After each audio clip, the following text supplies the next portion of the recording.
Hello, Namaste, Vanakkam, Annyeong. As you know, I'm your teacher Khushi and welcome to दीदी की पाठशाला। तो class 12 आज मैं आप लोगों के लिए हिस्ट्री का चैप्टर 4 लेकर आई हूं जिसका नाम है विचारक, विश्वास और इमारतें। ठीक है, इसके 3 चैप्टर्स हम ऑलरेडी कंप्लीट कर चुके हैं। अगर आप चैनल पर जाएंगे तो वहां प्लेलिस्ट वाले सेक्शन में आपको क्लास 12 हिस्ट्री के नाम से प्लेलिस्ट मिल जाएगी और उस प्लेलिस्ट में आपको बाकी 3 चैप्टर्स की वीडियो मिल जाएंगी। ठीक है, और चैप्टर 4 का पार्ट 1 भी मैं वहीं पर अपलोड करा दूंगी ताकि आप बहुत कन्वीनियंटली सारे कंटेंट को एक्सेस कर सकें। ठीक है, तो जो भी बच्चे आज चैनल पर पहली बार आए हैं तो सबसे पहले चैनल को सब्सक्राइब कर लीजिए, प्रेस कर लीजिए बेल आइकन को ताकि जो भी लेटेस्ट अपडेट हो वो आप तक पहुंचती रहे।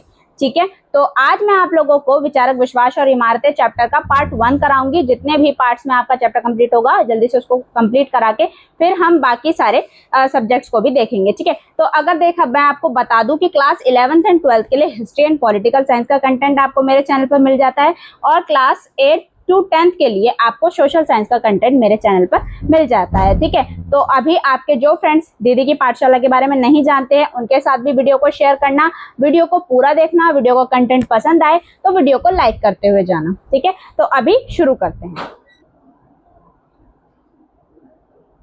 तो शुरू करते हैं वीडियो। तो चैप्टर का नाम है विचारक, विश्वास और इमारतें। तो बेसिकली हम इस चैप्टर में किसके बारे में पढ़ेंगे? इस चैप्टर में हम बौद्ध धर्म और जैन धर्म के बारे में पढ़ेंगे। बौद्ध धर्म और जैन धर्म किस तरीके से बढ़ा, किस तरीके से उसका प्रचार प्रसार हुआ, ये सब हम इस चैप्टर में पढ़ने वाले हैं। ठीक है, थोड़ा बहुत हम हिंदू धर्म में अलग वैष्णव और शैव परंपराओं के बारे में पढ़ेंगे, लेकिन ज्यादा जो इस चैप्टर का अगर देखा जाए तो फोकस है वो बौद्ध और जैन धर्म की तरफ है। ठीक है, तो देखते हैं पहले इसका फर्स्ट पॉइंट क्या है। तो इसका फर्स्ट पॉइंट है सांस्कृतिक विकास के मुख्य स्रोत, यानी कि जो संस्कृति का विकास उस समय पे हो रहा था, हमें किन किन चीजों से पता चलता है कि संस्कृति का विकास किस तरीके से हो रहा है और कहाँ हो रहा है। तो सबसे पहले हमारे इस समय पे कुछ साहित्यिक स्रोत थे जो साहित्यों से हमें मिले और कुछ पुरातात्विक स्रोत थे, यानी कि पुराने समय के कुछ स्रोत, कुछ सोर्सेज हमें मिले हैं। ठीक है, तो जो साहित्यिक स्रोत है यानी कि जो हमारे लिटरेचर के सोर्सेज हैं उसमें हमारे बौद्ध जैन धर्म के वैदिक ग्रंथ आ जाते हैं, वेद आ जाते हैं, उपनिषद आ जाते हैं, पुराण आ जाती है। ठीक है, तो बौद्ध जैन धर्म के वैदिक ग्रंथ, वेद, उपनिषद और पुराण हमारे साहित्यिक स्रोत है जो साहित्य से हमें पता चलता है उस समय के बारे में। पुरातात्विक स्रोतों में हमारे स्तूप आ जाते हैं, मंदिर आ जाती है, मूर्तियां आ जाती हैं और कुछ अभिलेख आ जाते हैं जो उस समय पर लिखे गए होंगे। ठीक है, तो ये तो होगा आपके सोर्सेज जिनसे हमें पता चलता है इस समय के बारे में। ठीक है, तो यहाँ पर ये जो कहानी शुरू होती है इस चैप्टर को अगर आप शुरू करेंगे तो यहाँ पर आपको एक स्तूप दिखाया गया है। ठीक है, वैसे वो स्तूप वो अमरावती का स्तूप है, तो अमरावती के स्तूप के बारे से ये चैप्टर जो है वो शुरू होता है। मतलब वैसे सांची का स्तूप से ये चैप्टर शुरू होता है, ये कोई यात्रा होती है, यात्रा में सांची का स्तूप दिखा, कुछ इस तरीके से चैप्टर शुरू होता है। ठीक है, तो अब अगर हम बात करें कि इसमें बेगमों का क्या योगदान रहा है और क्या नहीं, तो संरक्षण का इतिहास 19वीं सदी में यूरोपीय विशेषकर फ्रांसीसी और अंग्रेज सांची के पूर्व तोरण द्वार को फ्रांस या इंग्लैंड ले जाना चाहते थे। ठीक है, तो बेगमों ने क्या निर्णय किया? बेगमों ने निर्णय किया, जो भोपाल के उस समय पे शासिका हुआ करती थी शाहजहां बेगम और उनकी उत्तराधिकारी जो रही हैं सुल्तान जहां बेगम, उन्होंने मूल तोरण द्वार ले जाने की अनुमति उनको नहीं दी। ठीक है, उन्हें नहीं दी कि भाई आप इसे ले जाएं। उन्हें क्या दिया? उन्हें प्लास्टर का, मतलब कि जो पीओपी का एक मतलब उसकी कॉपी बनवा के दे दी और वो उस तोरण द्वार को ले जाने की उनको अनुमति दी। लेकिन इनका मेन वो था कि भाई वो सांची के स्तूप का तोरण द्वार इंग्लैंड ले जाए और फिर वहां म्यूजियम में रखेंगे, ये सब चीजें। ठीक है, तो उसके बाद हाँ ठीक है, तो लेकिन सुल्तान जहां बेगम और शाहजहां बेगम ने इस चीज के लिए मना करा और उनको मना लिया किस पर कि आप एक कॉपी ले जाओ, और वो मान गए। ठीक है, उसके बाद वित्तीय सहायता। अब ऑब्वियस सी बात है कि इसको संरक्षित करना है, इसको सुरक्षित रखना है तो कुछ वित्तीय सहायता देने की जरूरत पड़ेगी। तो सुल्तान जहां बेगम ने संग्रहालय और अतिथिशाला भी इसमें बनवाई। ठीक है, और उसको बनाने के लिए जॉन मार्शल द्वारा लिखी गई पुस्तकों के प्रकाशन में के लिए अनुदान दिया। ठीक है, तो क्या सुल्तान जहां बेगम ने संग्रहालय और अतिथिशाला बनाने तथा जॉन मार्शल द्वारा लिखी गई पुस्तकों के प्रकाशन के लिए किसने? सुल्तान जहां बेगम ने ही अनुदान दिया, पैसा दिया, अतिथिशाला बनवाई, यहाँ पर संग्रहालय बनवाए। ठीक है, तो यहाँ पर आपको पता चलता है कि वैसे सांची का स्तूप जा सकता था लेकिन उसको बचा लिया गया। लेकिन अमरावती का स्तूप जो है, यहाँ पर 2 स्तूप का कंपेरिजन किया गया इस चैप्टर में, तो अमरावती का स्तूप तो हो जाता है नष्ट लेकिन सांची के स्तूप को बचा लिया जाता है। ठीक है, अब नए धार्मिक विचार और दार्शनिक। तो ईसा पूर्व प्रथम सहस्राब्दी का मध्यकाल विश्व इतिहास में चिंतन का महत्वपूर्ण काल माना जाता है। मतलब इस समय पर लोगों के अंदर सोच डेवलप हो रही थी, विश्व इतिहास से ही ये चीज देखी आ रही थी। जैसे कि भारत में महावीर और बुद्ध हो गए, ईरान में जरथुस्त्र हो गए, ठीक है, चीन में खुंग्सी हो गए, यूनान में सुकरात, प्लूटो, अरस्तु हो गए। ये कुछ ऐसे दार्शनिक थे जिनमें अगर देखा जाए तो चिंतन, सोच विचार जो है वो डेवलप हो रहा था कि समाज में कोई चीज हो रही है तो क्यों हो रही है, क्या रीजन है इस चीज का होने का। ठीक है, ये चीजों का जो विचार है वो इस समय पर लोगों के अंदर आने लगा था। ठीक है, तो ऐसे ही महावीर बुद्ध और भारत में हुए हैं, महावीर हुए हैं, बुद्ध हुए हैं, और भी काफी हुए हैं। ठीक है ठीक है, तो नए धार्मिक विचार या अगर देखा जाए तो यहाँ पर दार्शनिकों की उत्पत्ति होती है इस समय पर। दार्शनिक वही होते हैं बेटा जो सत्य की खोज करते हैं, मतलब उनको लगता है कोई भी चीज हुई है तो जैसे अभी आप जिसको साइंटिस्ट एक तरीके से कह सकते हैं, फिलोसफर और साइंटिस्ट में थोड़ा सा डिफरेंस होता है कि जो फिलोसफर है वो समाज की हर चीज के बारे में सोचता है कि ये चीज है तो ये कैसे हुई है ना, परम सत्य क्या है, ऐसी ऐसी चीजें जो भी सोचते हैं वो सब दार्शनिक कहलाते हैं। जैसे कि आप देखेंगे कि भगवान है तो कहाँ है, इस तरीके के क्वेश्चन जो आते हैं वो लोग फिलोसफर्स होते हैं। ठीक है, तो फिलोसफर्स बहुत सारे हुए जैसे अरस्तु, प्लूटो, ये सब। फिर ये बाद में पॉलिटिशियंस बन गए क्योंकि इन्होंने राजनीति के बारे में भी विचार दिए अपने, है ना, तो इन्होंने चिंतन शुरू किया और उसमें फिर अलग अलग चीजों पर अपने अलग अलग विचार रखे। ठीक है, अब जैन धर्म की सबसे पहले हम बात करें तो जैन धर्म क्या है, इसके संस्थापक कौन है और इसके संस्थापक या तीर्थंकर जिन्हें बोला जाता है। तो वैसे तो जो सबसे ज्यादा फेमस इसके हुए हैं वो हैं महावीर, वर्धमान महावीर।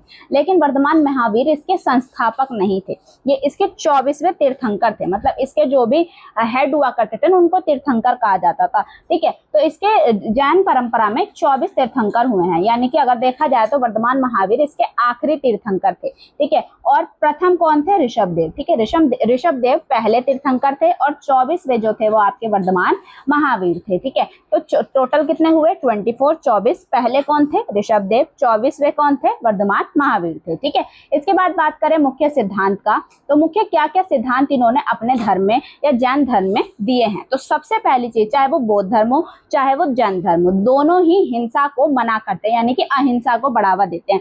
यानी कि कोई भी मनुष्य हो, पशु पक्षी हो, पेड़ पौधे हो, पत्थर हो, उन सब में जीवन है। उनका मानना था कि प्रकृति में जो भी चीज है सब में जीवन है और सभी को बचाकर रखना हमारा कर्तव्य है। ठीक है, तो क्या बोला गया है कि मनुष्य को, केवल मनुष्य ही नहीं, क्या बोला इन्होंने, पशु पक्षी, पेड़ पौधे, पत्थर, सभी में जीवन है और सभी को हमें बचाकर रखना है। ठीक है, ये इतने कठोर इनकी तपस्या वगैरह ये हुआ करती थी। ये लोग जमीन पर भी पैर ऐसे मतलब रखते थे कि इनके पैर से कोई जीव भी ना मरे, छोटा चींटी वगैरह भी ना मरे। ठीक है, इतना मतलब स्ट्रिक्ट रूल्स थे। वैसे बौद्ध और जैन धर्म दोनों में थे, लेकिन जहां तक अगर कंपैरिजन किया जाए तो बौद्ध धर्म से ज्यादा डिफिकल्ट जो था वो आपका जैन धर्म था। ठीक है, बाद में आप जब हायर क्लास मतलब थोड़ा सा पढ़ेंगे इसको और ज्यादा डिटेल में तो आपको समझ में आएगा कि जैन धर्म में दो विचारधाराएं बाद में हो गई थी, बट गई थी, एक दिगंबर और एक श्वेतांबर। तो श्वेतांबर जो आजीवन श्वेत ही वस्त्र धारण करके रखते हैं और दिगंबर जो वस्त्र नहीं पहनते, वस्त्रहीन रहते हैं, चाहे मौसम कोई भी हो, सर्दी हो, गर्मी हो। ठीक है, तो ये दो विचारधाराएं जैन धर्म की बाद में प्रचलित हुई। तो इनकी तो और भी मतलब कठोर तपस्याएं थी। जैसे दिगंबर जो होते थे उनका शरीर से एक एक बाल नोचा जाता था, जो जैन धर्म में मतलब आते थे दिगंबर बनने के लिए। तो बहुत सारी चीजें थी इस धर्म में। ठीक है, तो वो आप अगर आगे जब हिस्ट्री को ही कंटिन्यू करेंगे तब आपको ये चीजें पता चलेंगी। लेकिन अभी के लिए आप इतना जानें कि इनके जो मुख्य सिद्धांत है उनमें अहिंसा सबसे पहला सिद्धांत है।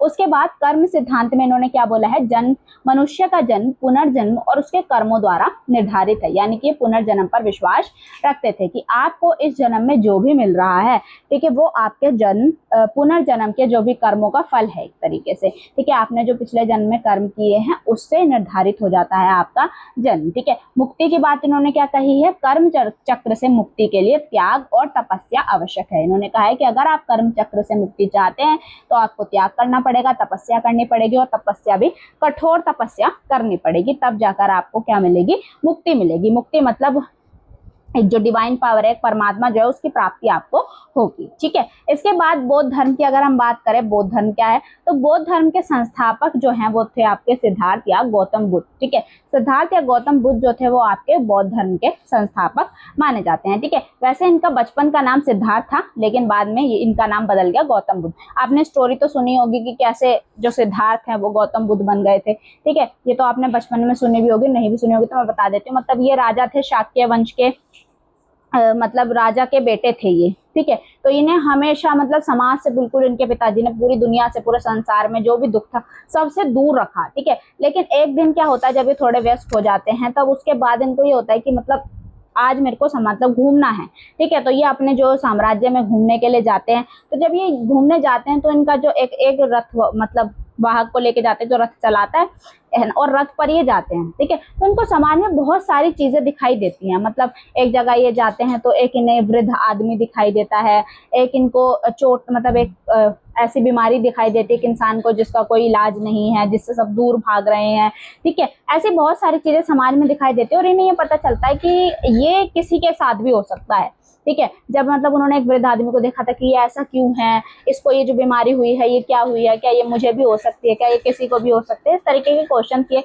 इन्होंने करे अपने जो रथवाहक था, ठीक है। तो उसने बताया कि हाँ ये किसी को भी हो सकता है। फिर उन्होंने एक व्यक्ति का मतलब अर्थी जाते हुए देखी तो बोलता है कि क्या है ये, क्या हुआ है इसको, ये क्यों जा रहा है। तो उन्होंने बताया कि इसकी मृत्यु हो गई है, ये मर गया है। तो वो बोलते कि भाई मरना क्या होता है, मृत्यु क्या होती है। तो फिर उसे बताते हैं कि मृत्यु का मतलब कि आप परमात्मा मतलब आप परमात्मा से मिल गए हैं या आप अब संसार में नहीं रहे, इस तरीके से। तो उसने बोला फिर हम इस जीवन में आए क्यों हैं, उन्होंने पूछा बुद्ध ने। तो बोला कि मुझे नहीं पता। तो उन्होंने फिर यही चीज उनके दिमाग में घूमने लगती है कि हमने जन्म क्यों लिया है, क्या कारण है, परमात्मा कौन है, ये सब क्वेश्चन उनके दिमाग में आते हैं और वो अपना घर त्याग देते हैं, ठीक है। और वो चले जाते हैं तपस्या करने और फिर उनको ऐसे मतलब बोला जाता है निब्बान की प्राप्ति होती है, ज्ञान की प्राप्ति होती है, ठीक है। तो उनका बचपन का नाम सिद्धार्थ था और इनका बाद में नाम गौतम बुद्ध हुआ। इनकी प्रमुख शिक्षाओं की अगर हम बात करें तो इन्होंने 4 आर्य सत्यों के बारे में बात करी है। क्या बोला है कि संसार दुख में है, यानी कि संसार में दुख होता है और दुख का कारण क्या है ये इन्होंने बताया, ठीक है। संसार में बहुत दुख है और दुख का कारण है तृष्णा या इच्छा, ठीक है। अगर हमारे अंदर इच्छा है तो वो हमें दुख होगा ही होगा, है ना। ऑब्वियस सी बात है। हमें दुख कब होता है, जब हम कोई चीज चाहते हैं और वो हमें नहीं मिलती, तब हमें दुख होता है। अगर हमारी किसी चीज की इच्छा ही ना हो, हम किसी चीज को चाहे ही ना, तो हमें दुख होगा ही नहीं, है ना। अगर अब जैसे अगर हमारा मन है कि आज हमको यही चीज खानी है, या फिर हमें ये किताब चाहिए, या हमें मोबाइल फोन चाहिए, लैपटॉप चाहिए, जो भी चाहिए, ठीक है, या हमें एक गवर्नमेंट जॉब चाहिए, कुछ भी चाहिए, ठीक है, तो वो हमारी इच्छा है ना। लेकिन जब वो चीज नहीं पूरी होती तो हमें दुख होता है। तो क्या बोला गया कि संसार में, बुद्ध ने कहा है कि संसार में दुख ही दुख है और दुख का कारण क्या है, हमारी इच्छाएं। अगर दुख होता नहीं, मतलब अगर हमारी इच्छाएं नहीं होती तो दुख भी नहीं होता। जिनकी इच्छाएं मर जाती हैं उनके पास दुख नहीं होता। इसीलिए हमें क्या है, इन दुखों के निवारण के लिए हमें अपनी इच्छाओं को मारना होगा, ऐसा बुद्ध ने कहा है, ठीक है। तो दुखों का निवारण संभव है, हमें दुखों का निवारण करना है और इसके लिए उन्होंने अष्टांगिक मार्ग आवश्यक है, ठीक है। उन्होंने बताया कुछ अष्टांगिक मार्ग, कुछ 8 उन्होंने मार्ग बताए जिससे आप क्या कर सकते हैं, दुखों का निवारण कर सकते हैं, दुखों से दूर हो सकते हैं, ठीक है। इसके बाद उन्होंने मध्य मार्ग की बात करी है। तो बुद्ध ने अत्यधिक तपस्या की बात नहीं करी, ना ही अत्यधिक संसारिक सुख के बीच मध्यम मार्ग अपनाने की उन्होंने सलाह दी है। मतलब उन्होंने ये कहा है कि ना तो हमें ज्यादा तपस्या करनी है, मतलब घोर तपस्या ऐसी वाली नहीं करनी, ठीक है। उन्होंने क्या बोला है कि संसारिक सुख के बीच में से आपको एक मध्य मार्ग निकालना है और वहां से आपको क्या करनी है, सुख की प्राप्ति करनी है, या आपको एक तरीके से परमात्मा की प्राप्ति